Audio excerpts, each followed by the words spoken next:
This is one of the things I saw on my walk today. It's my birthday. It's not exactly a snake,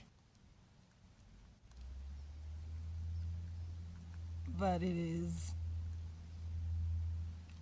I think it's in the family. I think it's not dangerous.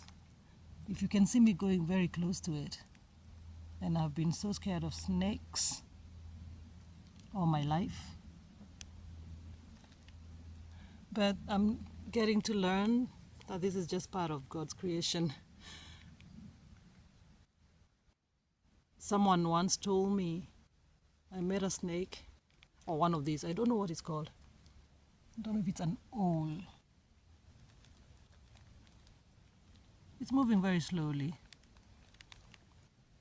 Someone told me I found one along my walking route, and then someone told me like, oh, you're so lucky that you managed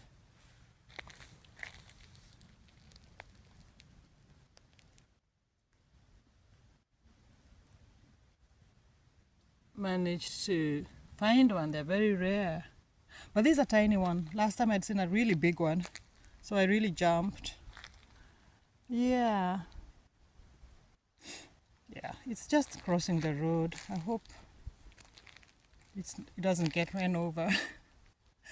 Anyway, I'm just in the woods, walking in my forest, my birthday gratitude walk. And then I'm just appreciating of all the creatures I come across. I came across a few butterflies, a few deers. I saw a few deers, a baby deer and I think a mama deer. And then I also came across, of course, some birds.